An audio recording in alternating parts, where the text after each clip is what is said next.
Well, folks, I think all the good things have already been said, so I'm just going to wrap it up here and say, let's go have a bite to eat. So let me just start off by saying good evening, ladies and gentlemen, and friends and allies. If you'd indulge me for a moment, instead of opening with one of my typical bad jokes, I'd like to start with the truth and read some inspirational remarks given recently about the importance of allies. So I'm going to quote something to you. Quote, "Why are we allies? The answer transcends narrow materialism. The animating purpose of our alliance is that we are free societies who put our faith in the rule of law. We believe that when the strong trample the rights and independence of the weak with impunity, then our liberty and our sovereignty are at risk. We believe that when all peoples cannot sail the seas and fly the skies and engage in commerce freely, then our prosperity will suffer. We believe that when the balance of power in the world favors those bent on injustice and aggression and conquest, then the peace that we cherish will not last. That's why we're allies and why we must remain so," unquote. And those words were spoken by Senator John McCain a couple of months ago. He is arguably the American leader on security issues in the Indo-Asia Pacific. So I wanted to start tonight by reflecting on those wise words by Senator McCain, while also sending our thoughts and prayers to him and to Cindy and to their family as they begin his latest battle. Now, while Senator McCain made those remarks in a different place about a different ally, I believe they speak to our alliance with Japan as well. Senator McCain is a great friend of Japan, just like Admiral Mike Mullen, who also introduced me exactly 1 year ago during my speech in Tokyo at RJIF, the Rebuild Japan Initiative Foundation's 2016 event. So thank you, Chairman CNO Admiral Mullen, for yet another overly generous introduction. If there's one thing I've always appreciated, it's creative sincerity. So thank you, sir, very much.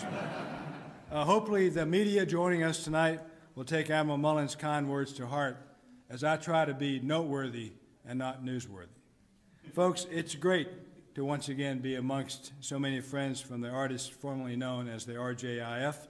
Congratulations to Dr. Funabashi and all members of the new Asia-Pacific Initiative, just one of many changes since last year. As strong defenders of the U.S.-Japan alliance, every person here tonight is worthy of recognition. But I'll just take a moment to specifically acknowledge a few, and to begin with Ambassador Mrs. Sasai. Thank you very much for hosting us. What you and the Japanese diplomats here do on a daily basis matters so much to our countries and to the world. To the members of Congress here tonight from both houses and from both sides of the aisle, I think we all agree that our alliance with Japan is truly worthy of bipartisan support. And although he's not with us tonight, I'd like to acknowledge Bill Hagerty, our incoming U.S. ambassador to Japan. I'll be seeing him in Hawaii next month on his way to Japan, and I'm going to do everything I can to support him and the American diplomacy that keeps this alliance strong. We're fortunate to have Admiral Kawano with us tonight.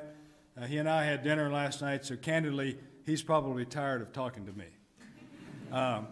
But he gave me a chance to publicly thank him for his critical leadership of our alliance and for his great friendship. Fellow flag and general officers, including our outstanding U.S. Forces Japan Commander General Martinez and Generals Ariki and Iwasaki and Jung and Sharp and Admirals Ruffhead, Blair, and Takei, and to the diplomatic corps here tonight, including former secretaries, assistant secretaries Dave Scheer and Danny Russell and Chip Gregson, and distinguished guests and ladies and gentlemen. I know the only thing that's keeping you from dinner tonight is me, so let me get down to business. As I mentioned, many of you saw me exactly 1 year ago in Tokyo, and a lot has changed in the last 12 months. So during our brief time together tonight, I'll begin by talking about how 3 of those changes have impacted our alliance. 1, last September, North Korea tested yet another nuclear device, and on July 4th of this year, Kim Jong-un successfully launched his first ever intercontinental ballistic missile, or ICBM. 2, China increased aggressive maneuvers in the East China Sea and continued its unabated militarization of the South China Sea. And 3, in May, we were all reminded that ISIS is a truly global threat, as violent extremist organizations banded together to occupy Marawi City in Mindanao in the Philippines. Now, while all this was going on, the U.S. peacefully transitioned power to a new administration, and one of the first leaders that President Trump spoke with was Prime Minister Abe, the start of what has been a reassuring and productive relationship for both of our countries. We saw Secretary of Defense Mattis visit Japan in February, and Secretary of State Tillerson visit there in March, and Vice President Pence in April, and next month our Chairman of the Joint Chiefs, General Dunford, will visit Japan as well. Indeed, that's a lot of change in just 12 months, but I'll point out 3 truths that have not changed. 1, the Indo-Asia-Pacific remains a top priority for the United States. As Deputy Assistant Secretary Bridge Colby told all of you earlier today, the U.S. remains laser-focused on the region because our interests there are enduring. U.S. key leader engagements with the region, to include Japan, prove our actions back up those words. 2, America is and will remain a Pacific power and Pacific leader. And just as we have for the past 70 years, PACOM joint forces will maintain a robust and stabilizing military presence in the Indo-Asia-Pacific. And 3, central to this audience, the strength and necessity of the Japan-U.S. alliance has not changed.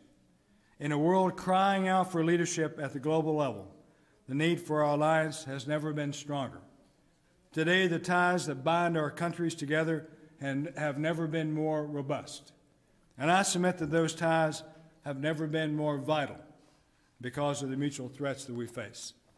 During his despotic regime, Kim Jong-un has tested more missiles than his father and grandfather combined, and he's on a record pace to conduct more tests in 2017 than in any other year. In fact, the July 4th ICBM launch by North Korea was its 10th ballistic missile test event this year. Yet another reminder that North Korea is not only the most immediate threat to our alliance, but also a clear and present danger to global peace and stability. Let me emphasize that word, global. As Secretary of State Tillerson rightly said after North Korea's ICBM launch, global action is required to stop a global threat. The alarming behavior exhibited by the Kim Jong-un regime is not just a threat to our friends in South Korea, it's a threat to Japan, it's a threat to China, it's a threat to Russia, it's a threat to U.S. allies in the Philippines, Australia, and Thailand, and it's a threat to the United States. It's a threat to the entire world because North Korea's missiles point in every direction. And it's the reason that we call for all nations to implement far stronger economic sanctions against Pyongyang. Kim Jong-un is on a quest for nuclear weapons on the one hand and the means to deliver them intercontinentally on the other. Separate capabilities where he continues to make substantial progress. As the world saw on July 4th, North Korea now has an intercontinental ballistic missile capability. That means North Korean missiles have the range to reach North America and Hawaii. While I don't know if those missiles can actually hit what they're aimed at, but like horseshoes and hand grenades, getting close is all that's needed when you're dealing with nuclear weapons. Now, I want you to stop for a minute and really think about this. Combining nuclear warheads with ballistic missile technology in the hands of Kim Jong-un is a recipe for disaster. And because he isn't afraid to fail in public, North Korean capability will continue to improve. So we must study and consider every possible step to increase the defense of our homelands with the best and most effective solutions possible. Additionally, Japan and South Korea and the United States are vigorously pursuing economic and diplomatic pressures aimed at persuading Pyongyang to give up its nuclear arms program. So at PACOM, we're doing our best to back up these preferred diplomatic options with credible combat power. That's why we deploy carrier strike groups with Aegis ships and the world's best submarines to Northeast Asia. That's why we maintain a formidable continuous bomber presence in the region. And that's why we continue our ironclad defense of Japan, to include deploying our newest and best military platforms like the F-35 Joint Strike Fighter, the P-8 Poseidon, and the MV-22 Osprey. And that's why I continue to emphasize multinational collaboration against a North Korean threat that endangers all of our nations.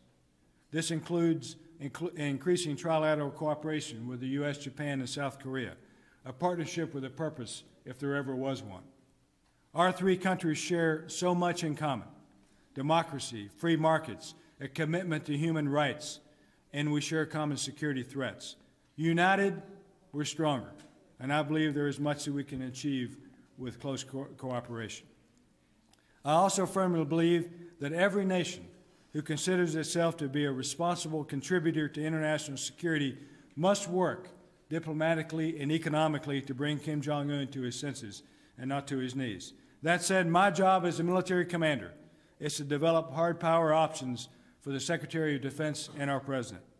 Many people have talked about military options being unimaginable regarding North Korea. Ladies and gentlemen, I must imagine the unimaginable so that we are always ready to fight tonight.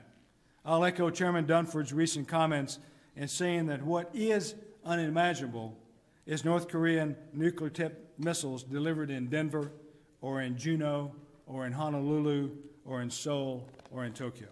So I'll continue to provide military options to President Trump and Secretary Mattis while doing everything possible to emphasize our desire for peaceful denuclearization on the Korean Peninsula. That includes calling on China to do more to exert its considerable economic influence to stop Pyongyang's unprecedented weapons testing. North Korea has only one ally, and that's China, and vice versa. That means Beijing has exponentially more influence on Pyongyang than anyone else, which makes China the key to a peaceful outcome on the Korean Peninsula. But, ladies and gentlemen, China is not the key for all outcomes. So we continue to find common ground with China about the North Korean threat, even as we criticize China's aggressive behavior elsewhere. For example, some in the press reported this week about an unsafe air intercept by Chinese fighter jets on a U.S. Navy aircraft operating in international airspace. Now, while it's always difficult to ascertain true intent of Chinese pilots, the vast majority of air and sea interactions between the People's Liberation Army and the United States continues to be safe and professional.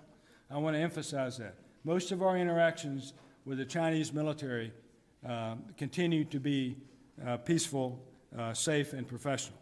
That's because both of our nations have worked hard to develop military cooperation consultations in an attempt to avoid miscalculations. That said, I remain very concerned about Beijing's increasingly assertive actions that run counter to the international rules-based order. Some might find it odd for me to advocate cooperation with China on the one hand while criticizing Beijing on the other.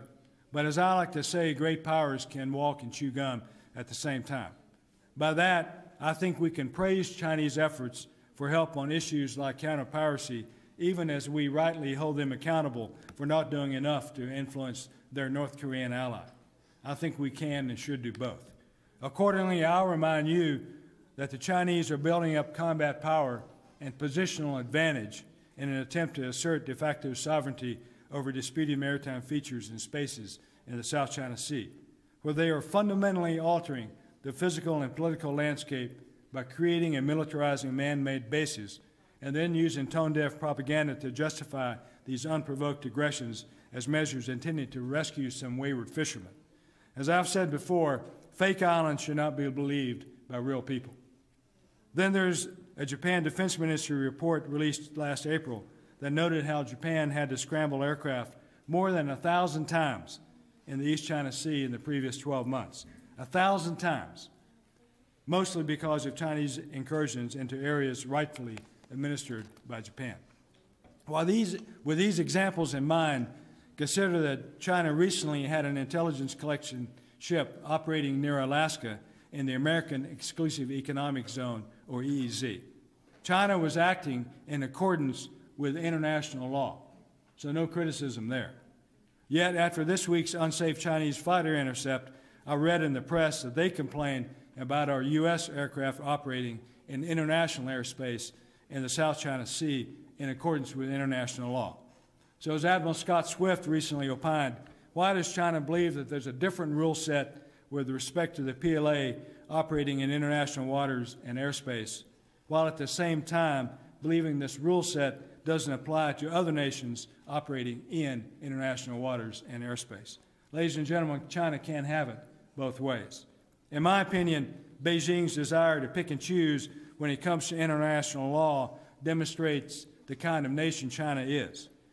China is a strategic competitor to the United States and to Japan for that matter. That doesn't mean that conflict is inevitable. I don't believe that Japan or China or the U.S. want that.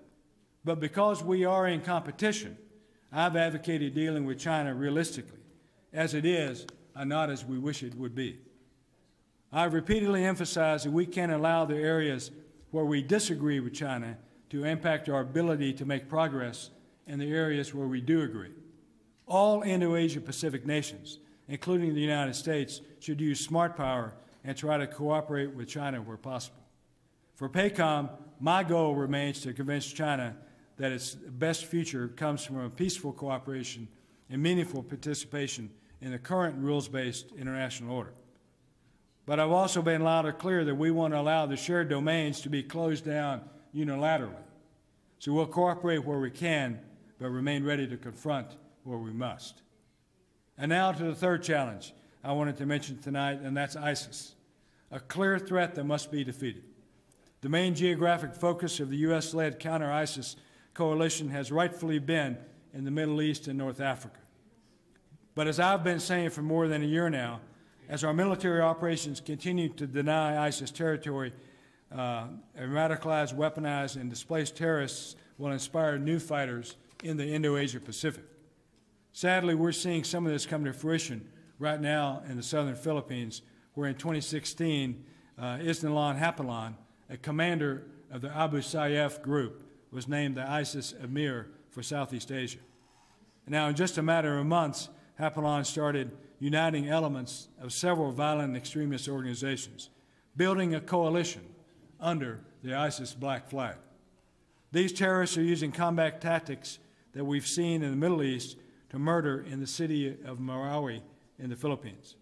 The first time ISIS-inspired forces have banded together to fight on this kind of scale in this region.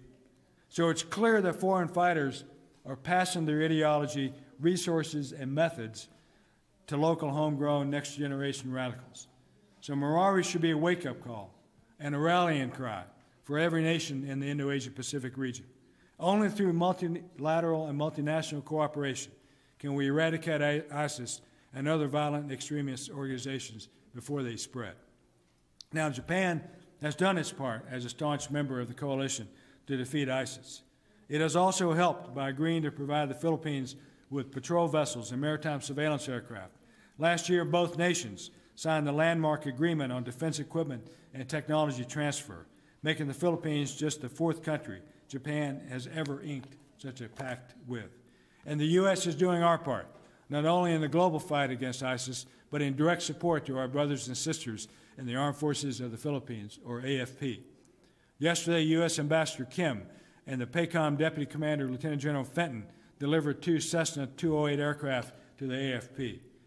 These aircraft will significantly enhance the AFP's counterterrorism operations with the capability to locate terrorist groups operating in Mindanao and in the Sulu Archipelago. The delivery of these brand new aircraft is just the latest donation from the U.S. government, which over the last 5 years has allocated nearly $300 million of grant funding to provide the AFP with up-to-date equipment and training.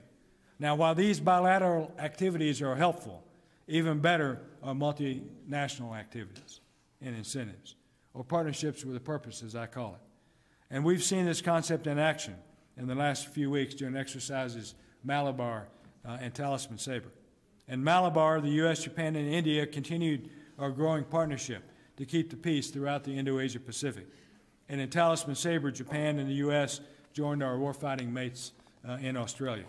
Unfortunately, there are some who question the motives for the increasingly cooperative relationship between U.S., Japan, Australia, and India. To this, I say our partnerships stand on their own merits.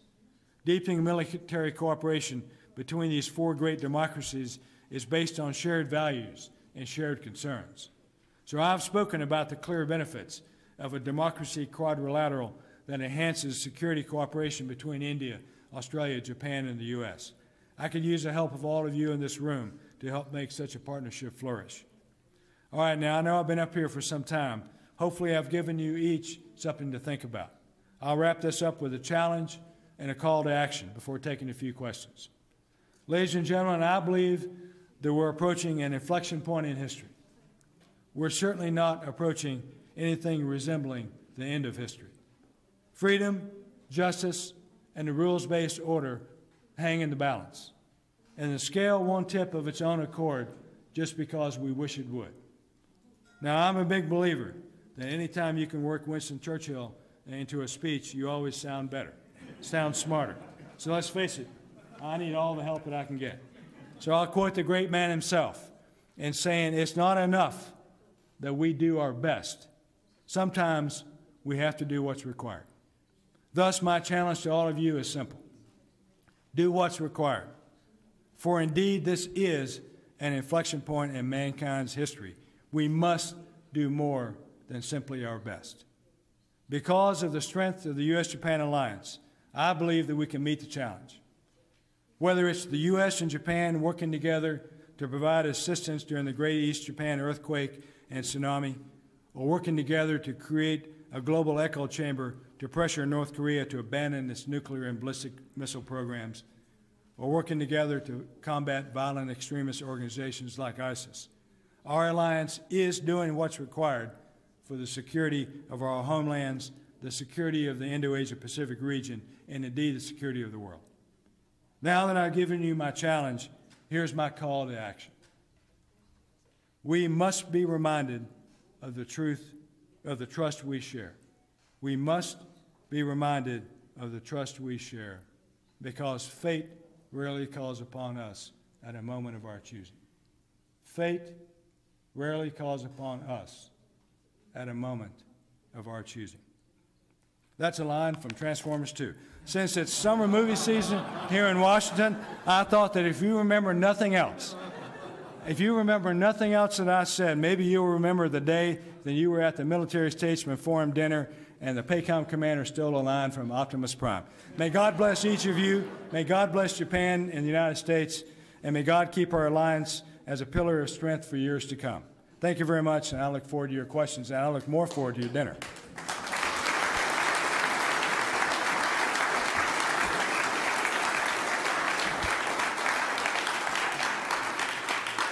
Thank you very much, Admiral. And as I understand, the Admiral has about 3 questions, has about time for 3 questions from the audience. Yes, sir. Thank you. Sir, looking from the operational perspective as the PACOM commander, as an alliance, looking to the future as they develop, for example, the next midterm defense program, what are a couple areas that you would tell your Japanese counterparts, these are areas that you need to focus on? I think it's a great question. Some of the areas that Admiral Kawano and I have talked about is to ensure that whatever equipment that Japan buys or builds, that it stay interoperable with us. I think that's the most important thing. I'm less concerned. In fact, I'm agnostic to the platforms themselves, but I do care deeply that those platforms are interoperable with our stuff. And so if Japan builds its own stuff, gets stuff from someplace else, or gets stuff from us, the key piece there is that we remain interoperable. The second thing that I would encourage Japan to do, and I have, is that they continue to work closely with Korea because they face a combined threat, a common threat, rather, from North Korea. They face the same challenge and concern, I believe, from China. They have the same friend and ally in the United States. And in many instances, they share the same equipment, the same types of equipment. And so it seems to me only natural that they work together. And I believe the trilateral relationship between Japan, Korea, and the United States and the bilateral relationship between Japan and Korea are critical, especially as we move forward in these early years of the 21st century.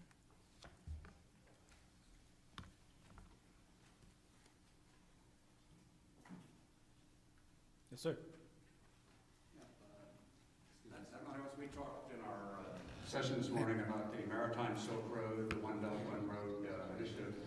China also seems to believe it's an Indo-Pacific power.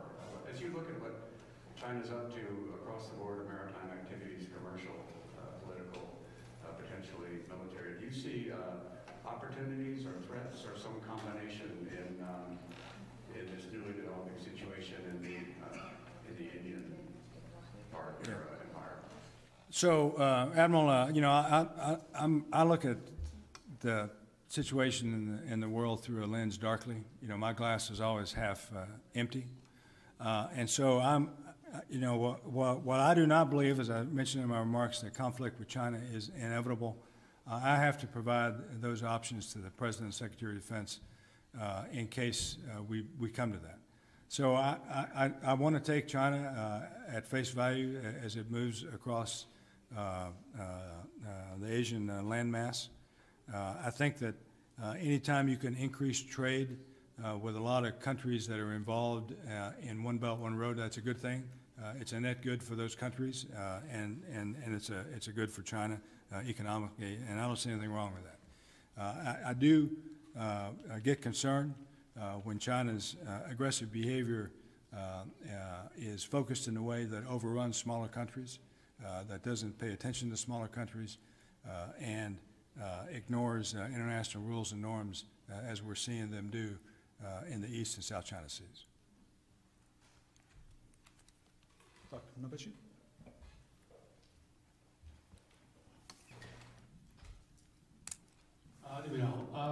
You cited Winston Churchill dictum, you do what's required, and that includes you must imagine unimaginable. So if you have to be prepared for military strike to North Korea to solve this problem, in that case, what do you ask Japan to do? What do you expect Japan to do? What Japan is for Japan, what's required? Yeah, that's a great question, and one that I'm going to skirt the issue because the relationship that we have with Japan is one that we have a clear understanding of the requirements in the Mutual Security Treaty between our nations. I don't want to go into the details of the discussions that we've had with Japan over what we expect Japan to do. I believe Japan will also do what's right, and that we'll be able to receive from Japan help and assistance where we need it, because the threat against South Korea is also the same threat against Japan. Thank you again, Admiral Harris. And ladies and gentlemen, please give the Admiral a round of applause.